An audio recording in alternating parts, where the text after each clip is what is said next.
Nós ocupamos o Congresso Nacional, também pedindo apoio dos deputados. Então, as mãos que a gente entra, né, na política ali, e estudantil, não éramos de partido nenhum, não. A gente não estava vinculado a nenhum partido. A gente estava, assim, querendo criar isso, né? Não tinha uma visão política partidária. O que eu quero dizer? Eu não sou uma revolucionária partidária extremamente consciente, não. Eu sou uma pessoa que simplesmente, dentro do meu ponto de vista, as pessoas estavam sendo manipuladas, as pessoas tinham poucas informações, não havia clareza de propósito do governo existente, enfim. Era como... Tinha isso, né? Essa linha de o Brasil aberto para todos, não a miséria, né? Acesso a todos à educação, enfim, e o Brasil seguindo seus próprios passos, né? Não, nunca caudatário do imperialismo. Oi, você conhece essa escola aqui? O Centro de Ensino Médio Elefante Branco é hoje uma das maiores escolas públicas do Distrito Federal. E eu falo isso não é apenas pelo seu tamanho, não. Ela é muito reconhecida pelo seu ensino, que constantemente aprova estudantes para a UNB e para as outras universidades também, privadas e públicas do Brasil inteiro. Ela conta com projetos para auxiliar os alunos a chegar lá, como o projeto Procurando X, que é de matemática e ajuda tanto para o PAS quanto para o Enem. Ela também tem atividades humanitárias, esportivas, artísticas, que são fundamentais para o ensino integral do estudante. Mas isso aqui não é propaganda para o Elefante Branco, não. Então vamos voltar um pouquinho no tempo e buscar entender como o movimento estudantil secundarista do Elefante Branco, juntamente com a prática pedagógica escolar, se tornou uma ferramenta contra a ditadura militar. Para isso, eu vou trazer 2 ex-estudantes aqui da escola e fazer uma apresentação para vocês de um recorte temporal que vai de 1964 a 1968.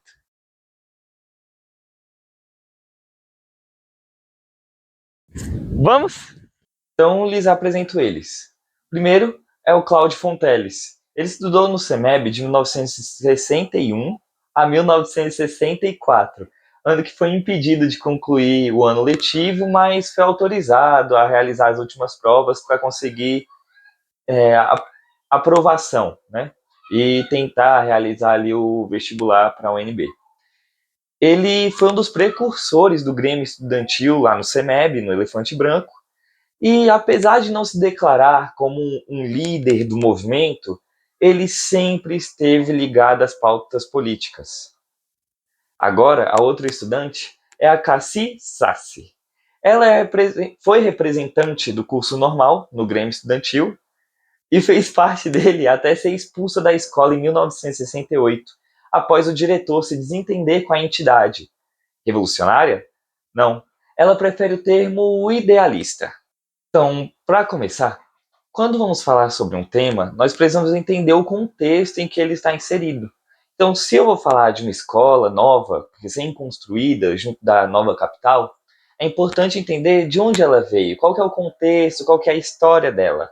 E, para isso, para começar, nós temos que ir para a ideia da construção de Brasília, que já é uma ideia mais antiga do que a sua realização, né? Mas o presidente que tomou a frente e realizou o projeto foi Juscelino Kubitschek, famoso pelo seu plano de metas, que consistia em 30 metas divididas em 5 áreas, sendo elas energia, transporte, alimentação, indústria de base e educação, que é a que nos interessa agora.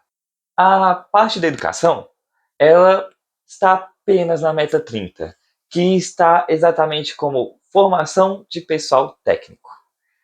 No geral, o plano é investir em infraestrutura industrial e a educação precisava se alinhar a isso. Porém, temos 2 objetivos fixados para o ensino médio que são interessantes para o que vamos falar aqui nesse trabalho. Primeiro, é a ampla reforma deste ensino para dotá-lo de currículos flexíveis e adaptado às condições do país em desenvolvimento. Prestou atenção, né? País em desenvolvimento. Isso vai ser muito importante. E o ponto 2. tornar comuns as séries iniciais de todos os tipos deste ensino em centros educacionais. Podemos entender que o governo estava aberto a mudanças que buscassem sair do tradicional e partir para a inovação. Percebemos o valor imposto na educação nesse trecho em verde. Se não ocorrer interligação desse plano com os demais fenômenos econômicos, sociais e políticos, o plano tornar-se-á falho. A conclusão é simples: a infraestrutura econômica deve ser acompanhada de uma infraestrutura educacional e, portanto, social. Por isso, um programa de educação para o desenvolvimento. E é aí que entra Anísio Teixeira. Ele é uma personalidade muito importante na área da educação por ser um destaque dentro do movimento da Escola Nova, que ficou mais forte no Brasil em 1932, com a divulgação do Manifesto dos Pioneiros da Educação Nova, que defendia, basicamente, que todos tivessem acesso à educação pública, gratuita e laica. Podemos entender que o governo estava aberto às mudanças, que buscassem sair do tradicional e partir para a inovação, porque eles estavam querendo inovar a situação industrial do país, né? E isso está exposto durante todo o plano de metas, seus objetivos e tudo mais. E, assim, na área da educação, ele estava mais interessado em preparar pessoal técnico para a parte industrial, ok? Mas o caminho estava aberto à inovação. Tanto que é dessa que entra Anísio Teixeira, que é uma personalidade muito importante na área da educação, por ser um dos destaques dentro do movimento da Escola Nova, que defendia que todos tivessem acesso à educação. E essa educação tinha que ser diferente. Nós não queremos mais formar por memorização. Nós queremos colocar o estudante como destaque no processo de aprendizagem. Nós vamos trabalhar para desenvolver o aluno na área intelectual, claro, mas temos que desenvolver também a área social, cultural, emocional também. É um ensino voltado às individualidades. Nós queremos que o estudante seja crítico, questionador, ele saiba quem ele é e qual o seu papel na sociedade. E esse é o contexto da Escola Nova. E Anísio Teixeira, ele foi o responsável por elaborar o Plano do Sistema Escolar Público de Brasília, ou seja, o sistema público educacional da capital seria inovador, assim como desejava JK, seguindo as ideias da Escola Nova. E é claro que eu fiquei curioso para saber como que era estudar na escola. Então, Cláudio, além das aulas comuns, o que tinha no CEMEB que o diferenciava? Acontecia. À tarde você tinha o que chamava-se de clubes, entende? Então você podia escolher uma atividade complementar, mas não no sentido de estudar disciplinas, entende? Mas, por exemplo, poderia línguas, francês, inglês, né? Poderia fazer teatro, poderia fazer alguma coisa em termos de criatividade, no sentido de fazer um jornalzinho, uma coisa assim, entendeu? Então eram clubes para desenvolver atividades, vamos chamar extracurriculares. A gente fazia à tarde, que era ótimo esses clubes, era uma coisa muito boa. Você chegou a fazer algum? A gente fez, aí entrou na política, tá?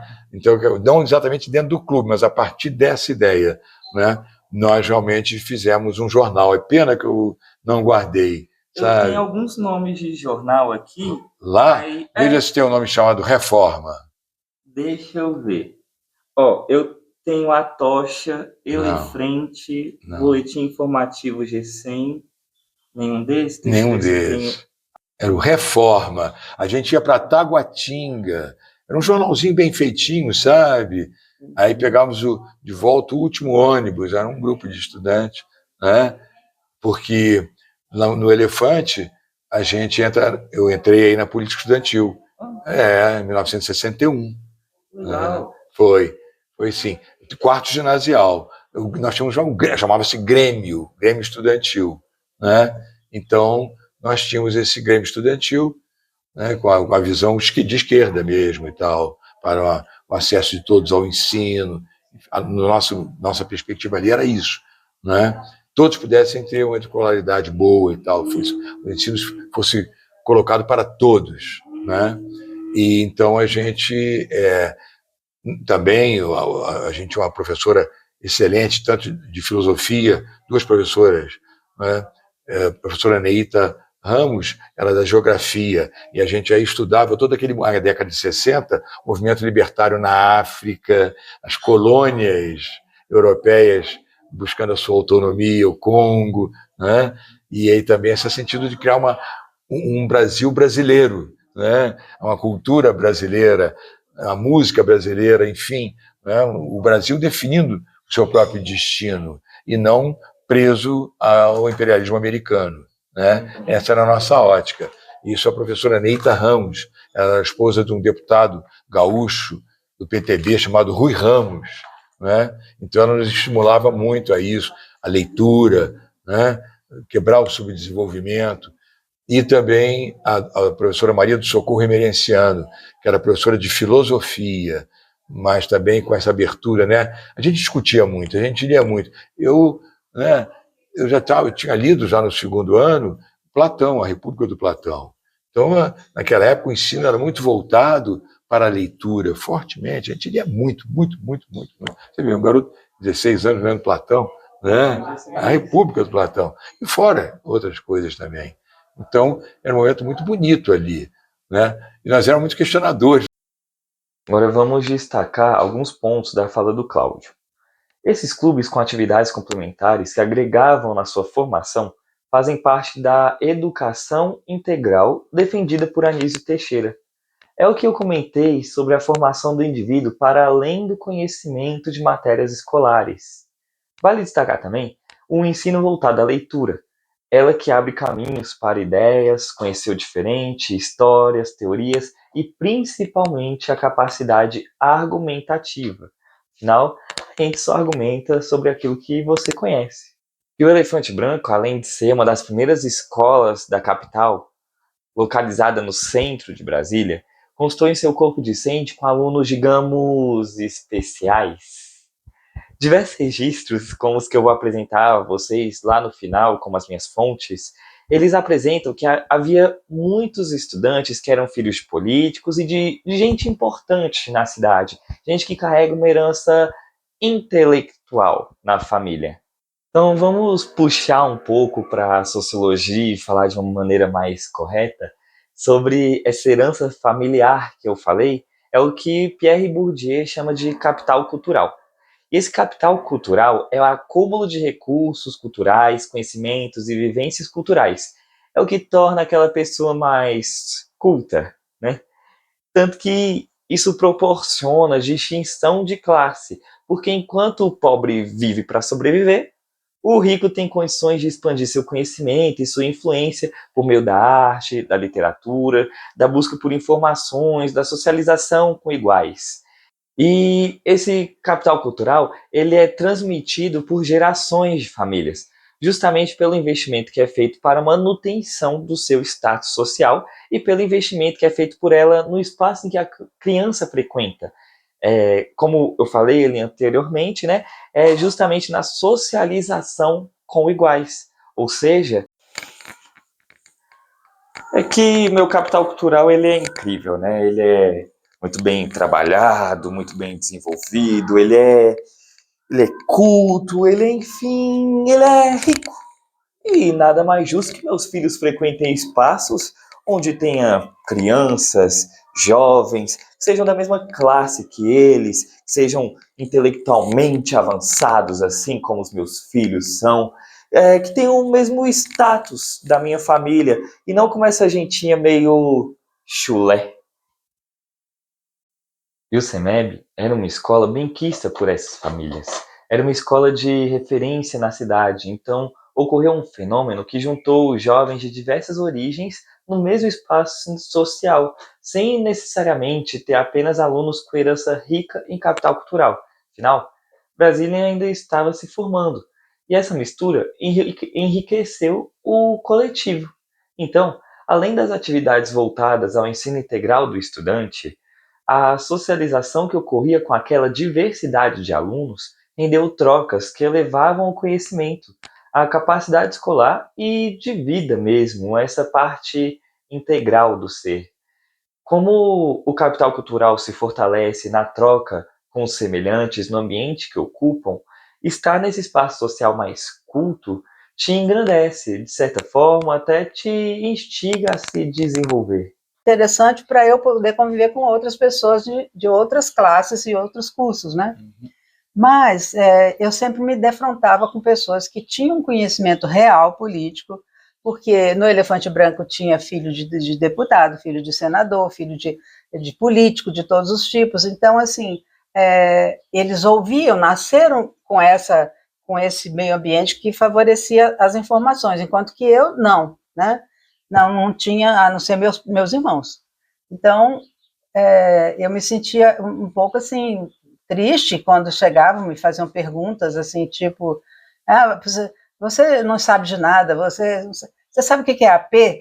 Então isso aí mais ou menos revela uma coisa que é muito pura ainda no adolescente, apesar dele estar começando a se posicionar diante do mundo, começando a querer, vamos assim dizer, entender esse mundo, né? Vamos entender o que é o certo e errado e começar a formar sua própria opinião.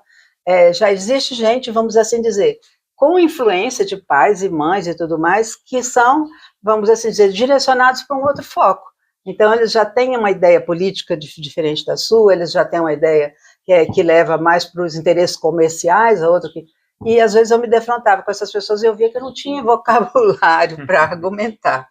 Aí eu ficava durona, coisa e tal, mas participava de quê? Participava de reuniões, que era muito comum isso entre estudantes secundaristas, se convocava as reuniões a partir de algum acontecimento. Então, se houve algum tipo de repressão em algum lugar, né, uma tentativa de reunião em determinados lugares, e que a gente ficava sabendo que foi reprimida ou que as pessoas não conseguiram fazer.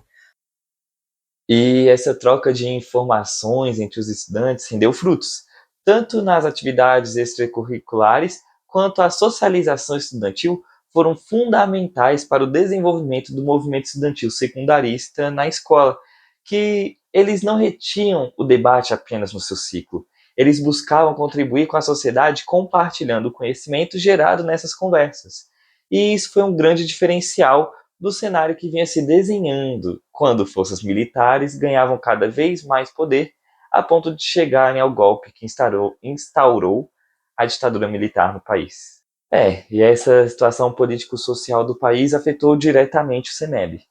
A perseguição a alunos e professores com demissões e expulsões, a falta de liberdade de pensamento, coibindo o jovem de se expressar, a troca de direção escolar a favor de uma linha de pensamento militar e políticas educacionais que modificariam a pedagogia escolar que vinha sendo desenvolvida, como foi o acordo MEC-USAID.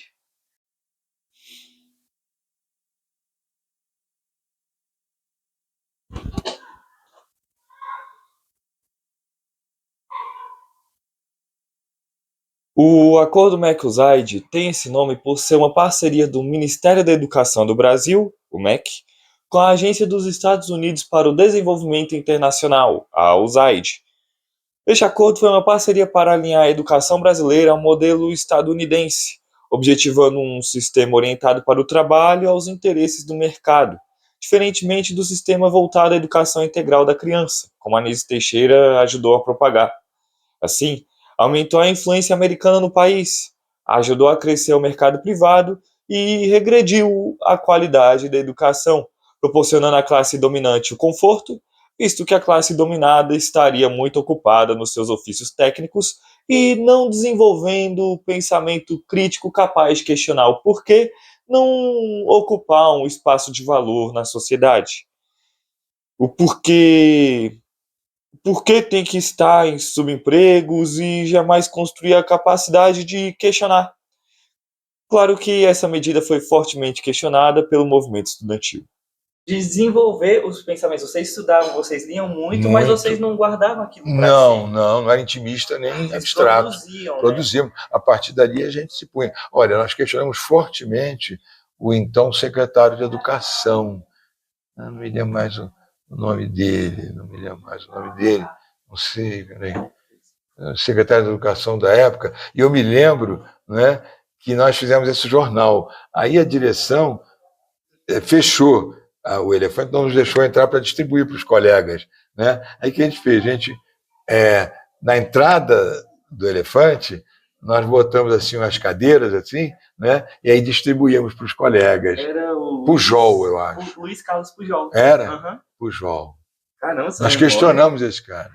Mas você lembra um pouco do conteúdo do jornal? Todo político, Todo eu te político. disse. E Lutar por reformas de base, Uhum. né? Certamente. Eu me lembro que eu escrevi um artigo nesse Reforma, que eu fazia assim, né, uma certa história. Eu me lembro que botava um cavalo branco sardento, que seriam os americanos, está entendendo? E esse cavalo invadindo a nossa área. Pena que eu realmente... Não. Nesse período estava João Goulart no governo, né? E... Mas acontece o seguinte, veja bem, aí vem o golpe, tá? E eu estou no 3º ano, certo? Então, aí aconteceu o seguinte, deixa eu ver, 1, 2, 3, 4 colegas antes de mim, do 2º ano, e eu, né? Eles queriam nos expulsar, mas depois houve um acordo. No meu caso, eles eram do 2º e eu para o 3º, tá? Mas nós fomos proibidos de entrar na escola, certo? Então, eu fiquei, não me recordo mais se era de maio a junho, mas com certeza aí, no final do 1º semestre, né, do golpe, que é 1964, exatamente, nós ficamos proibidos de entrar na escola. Agora, eu pude, eles também puderam fazer provas, e eu também para poder ir para a UNB, né? Eles iam para o 3º ano. Então, se faziam cartazes de protesto, né, que era o que a gente mais fazia dentro da área do Elefante Branco, até que culminou, depois de, quando saiu, eu não sei se foi em termos de data, quando saiu a expulsão, ou depois, antes de sair a expulsão, mas nós já ocupamos o colégio, e aí você vai ter que recuperar o motivo dos estudantes secundaristas terem se rebelado, porque a gente fazia movimentação de rua, saía pela W3, levava mangueira de água dos bombeiros, entendeu? Se refugiava atrás daqueles pontos de ônibus, né? Mas, em termos assim, de datação, houve fatos, não sei se foi a morte do estudante no Rio de Janeiro, não sei o que foi, do Edson Luiz, que a gente ocupou o colégio. Não, você não vai conseguir extrair de mim uma informação disso assim, você estava na liderança, você era líder, não. Eu era uma pessoa que simplesmente estava querendo entender o mundo, querendo realmente, ficava revoltada porque as coisas são assim, que é uma coisa que eu vejo hoje nos meus netos, né? Por que tem que ter esse horário, por que tem que ter essas aulas chatas, quer dizer, havia um questionamento e a tristeza é porque não havia uma resposta, havia uma espécie de parede, né, bloqueando qualquer diálogo, qualquer tipo de informação que fosse produtivo para essas mudanças. Bom, então essa ocupação ficamos, sempre surgem coisas que você não pode imaginar, surge um tecido de fazer flanelógrafo, que existia um flanelógrafo antigamente, é um quadro de avisos feito com flanela, ou feito com flanela ou feito com feltro, chamava flanelógrafo, porque também teve quadros assim, mas assim, se fazia, esticava bem, botava numa moldura, e aquilo servia para você colocar recados e tudo mais, né? Mas então surgiu assim, pedaços de feltro, por exemplo, então a gente se enrolava nesses feltros e ia lá para cima do colégio, para o teto do colégio, para fazer uma turma de acompanhamento, para ver se ia vir polícia, se não ia polícia, se alguém ia chegar lá, etc. Isso eram os grupos de trabalho? Não, isso eram os estudantes que estavam mais conscientes, mais à frente da luta, mais mobilizados por ideias precisas com relação ao que estava acontecendo. Então, se, por exemplo, alguma pessoa começasse a divulgar que o acordo MEC-USAID, que era um acordo com os Estados Unidos, era uma coisa prejudicial para o ensino do brasileiro, então se fazia cartazes para isso. Então, assim, alguém tinha uma informação, trazia para o grupo discutia, e aí começava a se produzir cartazes e etc., para a mobilização geral. Mas já havia essa consciência da ditadura militar, então, abaixo a ditadura era sempre o lema mais utilizado e tudo mais. tem muitos registros de infiltração de agentes do governo na escola, né? Uhum. Era muito fácil de identificar eles? Não, e eu sempre era muito despercebida, assim, no sentido de alguém dizer, fulano passou ali, você viu, não sei, cuidado com aquele cara, é dedo duro. Mas assim, era como se eu, na minha cabeça, assim, eu visse de costas, uma pessoa se afastando, entendeu? Ou seja, já tinha gente lá dentro que conhecia, sabia quem era dedo duro, já tinha conversado, já tinha sido procurado para conversas, entendeu? Por essas pessoas e estavam sempre alertando os demais com relação àquilo, entendeu? Aí, sim, fiz, a partir daí, fomos chamados na diretoria, né, com ordens do SNI, eles falavam ordens superiores, né, para nos tirar do elefante branco. Aí aconteceu uma coisa que é sensacional, que eu quero deixar registrado para todos os séculos. O diretor da escola me recebeu e meu irmão junto, e falou o seguinte: vocês são ótimos alunos, vocês têm ótimas notas, nunca vi vocês depredando nada, vocês não têm nenhum comportamento ilícito dentro do colégio, e eu sou contra a expulsão de vocês. Mas se eu não expulsar vocês, eu vou ser expulso. Então eu quero fazer uma coisa por vocês. E sabe o que ele fez por nós? Ele pagou para mim e para o meu irmão um cursinho chamado pré-universitário, que tinha recém-chegado a Brasília.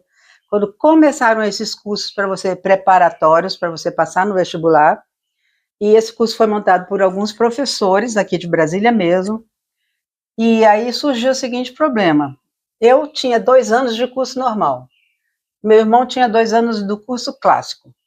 Qual dos 2 cursos seria mais fácil de adaptar ao curso científico? Eles estavam nos oferecendo uma vaga no científico. O cursinho preparatório para vestibular é científico, não tem, né, não tem outra. E nós topamos assim mesmo.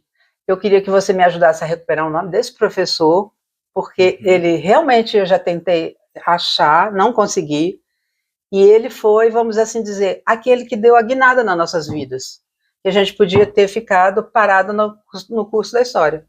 Uma expulsão significa 10 anos sem poder matricular em colégio público. Nós não tínhamos dinheiro para colégio particular, então a nossa vida teria sido interrompida aí, entendeu? Eu quero voltar na fala da Cassi e falar sobre a ocupação que os estudantes fizeram no CEMEB. Essa fala faz referência a um evento que os estudantes ocuparam a escola e decretaram como território livre. Isso aconteceu por um somatório de circunstâncias. Primeiro, foi Edson Luiz, que no dia 28 de março, durante um protesto no Rio de Janeiro, o estudante Edson Luiz foi assassinado covardemente pela polícia, escancarando a violência policial, e essa notícia tomou conta da mídia. O segundo ponto é o Colégio Agrícola de Planaltina. As escolas públicas do plano piloto funcionavam bem, mas as escolas das cidades satélites nem tanto. Faltavam professores no Colégio Agrícola de Planaltina, faltavam alimentação, materiais adequados e muitas outras coisas. Os alunos, então, reivindicaram à diretoria melhorias, que não foram atendidas. Então, eles buscaram o Ministério da Agricultura, que debocharam deles. Então, eles buscaram apoio dos estudantes do Diretório Central, dos estudantes secundaristas, que é uma espécie de grêmio estudantil geral. E, mesmo assim, eles não conseguiram o que requeriam. Então, eles tomaram a decisão de ocupar a escola e declararam como território livre, isso lá em Planaltina, primeiro. E, nesse território livre, eles gerenciavam, os próprios estudantes gerenciavam, e, assim, eles votaram para a expulsão do então diretor, passaram a administrar a escola por completo. Isso durou só até o momento em que a polícia invadiu, agrediu os alunos, ocupou a escola e cancelou a matrícula de 80 estudantes. Posteriormente, esses 80 estudantes conseguiram ter a sua matrícula, voltar a ter a sua matrícula na escola, mas eu tenho certeza que a dor persistiu.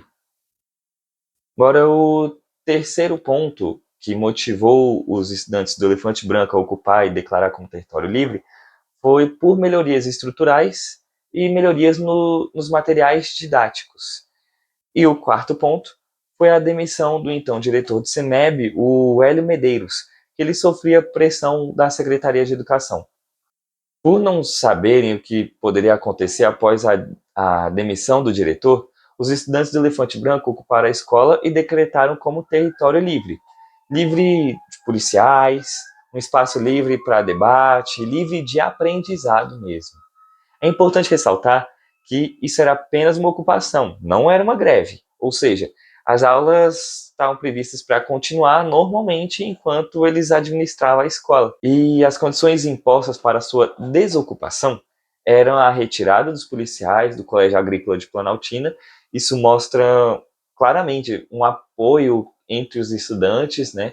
E mostra a comunicação que havia entre eles. O segundo ponto para a desocupação era que o novo diretor ou a volta do Hélio Medeiros, que eles atendessem às demandas estudantis, né, as demandas que eu falei agora há pouco. Então, foi nomeado um novo diretor para a escola, que foi o César Gonçalves Filho. Ele era o professor de educação física, então os estudantes já conheciam ele, né? E ele tomou à frente da escola após o período das férias. Então, quando ocuparam a escola para determinar como território livre, logo depois decretaram férias e o novo diretor começaria a atender às demandas após as férias.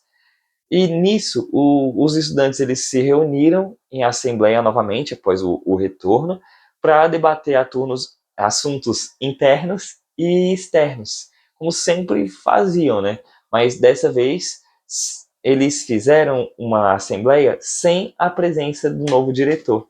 E quando o César ficou sabendo disso, ele foi até as instalações do Grêmio Estudantil, discutiu com os estudantes que lá se reuniam, quebrou tudo e dissolveu a entidade. Apesar de falar em entrevista divulgada ao jornal Correios Brasiliense, falando que não expulsaria nenhum estudante, 13 alunos foram expulsos, inclusive Cassi. Ela deu sorte de receber apoio para continuar estudando. Eu apresentei vários nomes e infelizmente ela não conseguiu se lembrar se era um deles. O que é certo é que ela realmente cursou o curso pré-universitário e foi aprovada na UNB. E essas ações do movimento estudantil foram fundamentais durante todo o processo de busca pela redemocratização, tanto que a força de repressão militar estava sempre presente para persegui-los. Os atos que mobilizavam a escola e tomavam as ruas cumpriram um papel de comunicação entre os estudantes e a sociedade, que tomavam a mídia, as notícias, né? E isso possibilitava a adesão cada vez maior da população em busca da democracia. Bom, então ficou claro para nós que os estudantes secundaristas do Elefante Branco e de outras escolas também foram agentes ativos nesse processo de luta contra a ditadura militar. Mas fica a pergunta. Uma coisa que eu queria saber é se no momento que estava acontecendo tudo isso, vocês tinham noção do tamanho das ações de vocês? Não, mas a gente tinha aqueles slogans, né? O povo unido jamais será vencido, esse tipo de coisa. E você tem um fervor muito inocente, muito ingênuo, de que você realmente está junto com outras pessoas fazendo alguma coisa. Então, assim, não é uma ideia... E claro que tem pessoas nesse meio que são mais já espertas, já mais conscientes, já participaram de política, já viram muita coisa. Então, elas têm uma segurança diferente. Uma segurança, vamos assim dizer, baseada em determinados fatos ou vivências, né, políticas, do pai, do tio, de alguém. Mas, vamos assim dizer, essas pessoas como eu, assim, eu chamo de idealista, né? Essa é uma pessoa que vai contra uma coisa que acha que está errado, sem ter noção do perigo, entendeu? Não tem, essa é uma coisa que você diz, vamos fazer junto? Vamos. Então você sai para a rua, você vai, não existe tanto terror assim, porque o terror, ele começou a ser implantado assim aos poucos, como você falou, com pessoas que eram dedo duro, que estavam lá no meio misturados, entendeu? A gente sempre ouvia falar disso, que foi visto fulano de tal, que foi visto Beltrano de tal. Algumas pessoas até conheciam essas pessoas, mas outras não. Então, assim, mas como a minha cabeça, vamos assim dizer, ela não estava preocupada com isso, vamos assim dizer, né? Os líderes estavam preocupados em traduzir as coisas para uma linguagem que todos entendessem, divulgar as coisas, por isso se fazia esse boletim de New York. Eu nunca fiz, mas eu tinha muitos grupos que faziam, então aparecia o texto lá, né? Aconteceu isso não sei aonde, aconteceu isso não sei aonde, aí relacionando isso com outros fatos do mundo.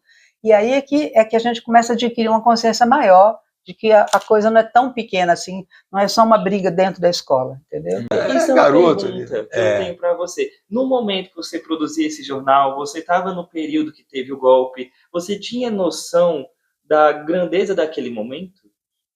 Na nossa luta, não tinha. Não. Aquele momento histórico, não tinha. Não tinha.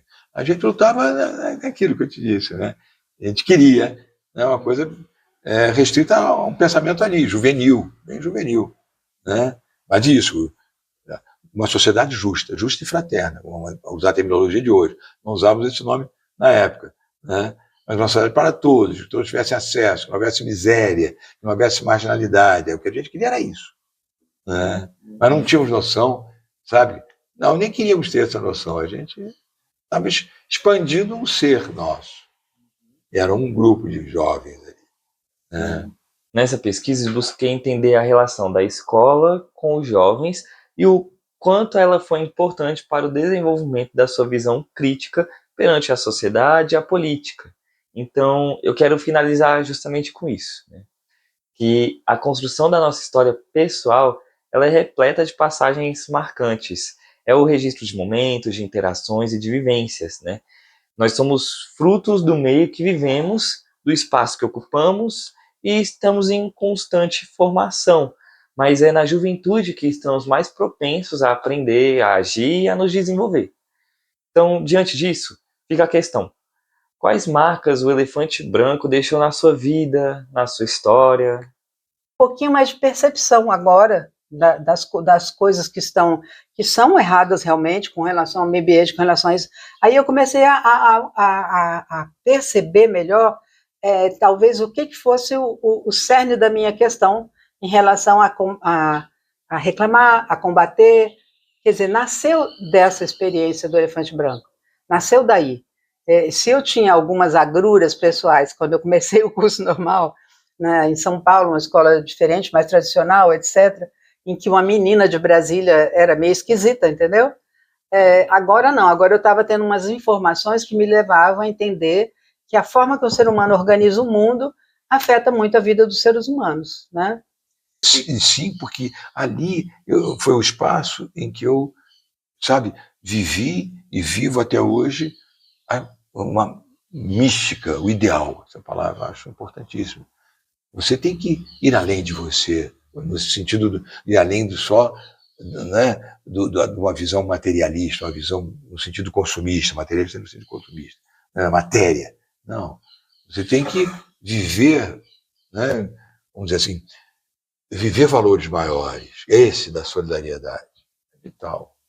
O mundo hoje sofre por isso, né? Você tem que ser solidário. Você não pode, você tem que ir além de si, né? Eu gosto muito do filósofo humanista, né?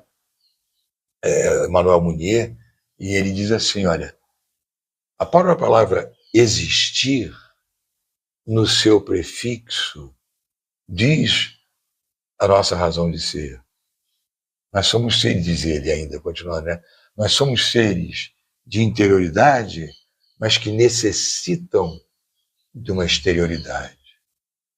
Nós nos realizamos na exterioridade, não na interioridade. Claro, você é você, eu sou eu, mas nós somos verdadeiramente os seres quando nós nos exteriorizamos, né? Em grego a palavra prosopon significa pessoa, e proso significa fazer face. O que a gente está fazendo aqui um com o outro. Nós estamos fazendo face, nós estamos nos relacionando.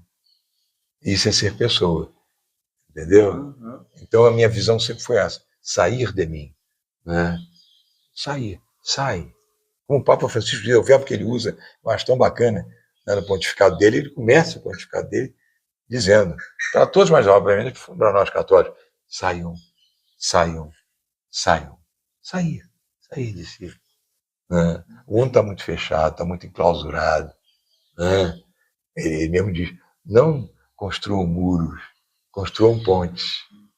Né? O muro te fecha, te enclausura. Né? A ponte não, te comunica. Isso aqui é uma ponte. Esse trabalho seu aí é uma ponte. Né? E é interessante isso que você falou, porque então o seu trabalho no Elefante Branco, o que você fazia era justamente a exteriorização, né? Do que você aprendia, do que você era. E abrindo isso, né? Cláudio vai se abrindo. Ele começa a gostar, né, a vibrar com essa aberturazinha juvenil. Que aí depois a vida foi. Né? E é forte quando vem nesse momento da vida da gente. Né? O ser já nasce aí, 16 anos, 15, 16, pelo menos para mim, nasceu já aí. O que eu fiz foi desenvolver isso.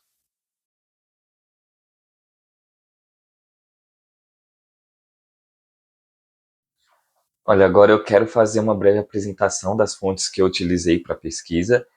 Primeiro, os dois entrevistados, que constam como fontes orais, e aqui na descrição do vídeo eu vou deixar o meu projeto de pesquisa e o relatório que produzi.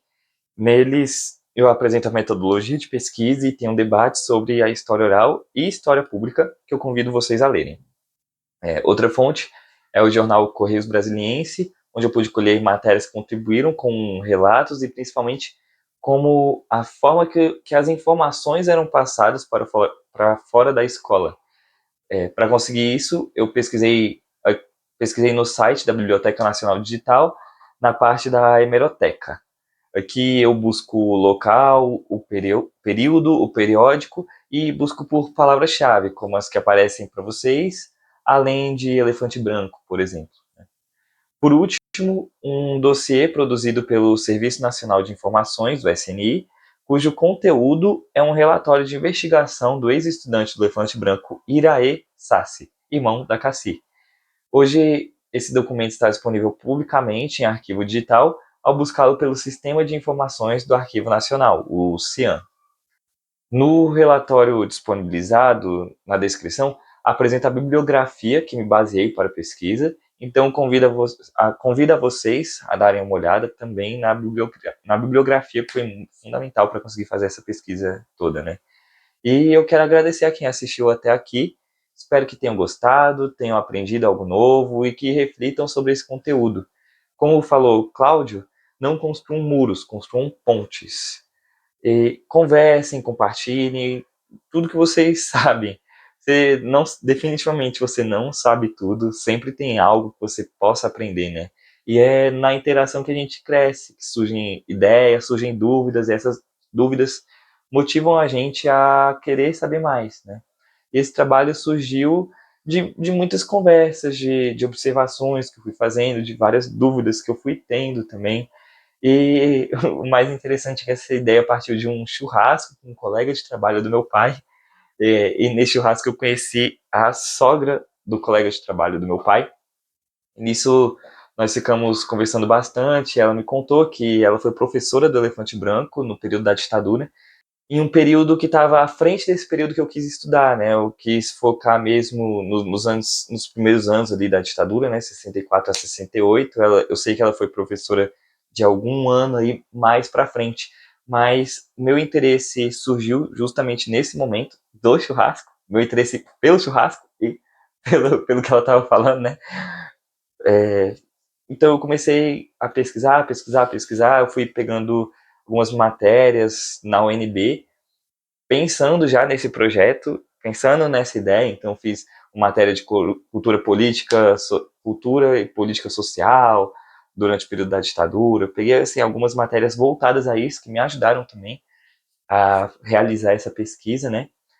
E a pergunta de pesquisa, né, que guiou toda a pesquisa, né? A pergunta de pesquisa guia a pesquisa, ela surgiu em um momento muito interessante. Eu estava aguardando para conversar com o meu professor orientador, enquanto eu conversava com uma amiga minha. E aí eu fui explicando qual que era a minha ideia, e nisso surgiu a minha pergunta de pesquisa. Então é por isso que eu falo que é muito importante mesmo você conversar, você falar qual que é a sua ideia, porque quando você conversa, quando você fala, mesmo que seja com uma pessoa que não é da área, essa minha amiga faz educação física, né?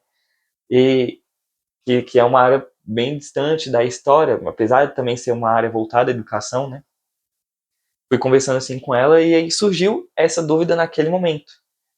Foi muito interessante porque explodiu minha mente naquele momento. Eu estava sentado num banquinho, eu conversando assim com ela e explodiu tudo, né? Então, conversem, conversem, conversem. Outra coisa que ajudou muito foi justamente essa conversa com pessoas de outras áreas. Então, você pode lembrar aqui que eu fiz uma interação com a sociologia e essa interação surgiu por conhecer pessoas das ciências sociais que fui conversando e foram me ensinando coisas novas durante essas conversas. E eu comecei a ouvir sobre capital cultural, sobre hábitos, que eu acabei não falando exatamente sobre isso aqui na minha pesquisa, mas eu acabei pesquisando muito sobre isso.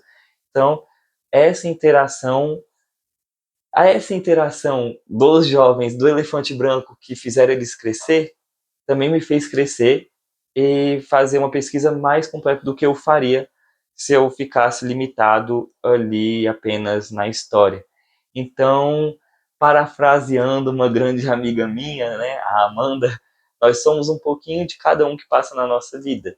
E essa pesquisa tem muito disso. Ela foi um pouquinho de cada um que passou na minha vida, de cada experiência que eu tive na minha vida, principalmente nesse período de graduação. Claro que eu trouxe experiências de antes da graduação, esse interesse pelo movimento estudantil surgiu enquanto eu estava no ensino médio. Eu também nunca fui envolvido com partido político, apenas tive interesse de mudar a realidade.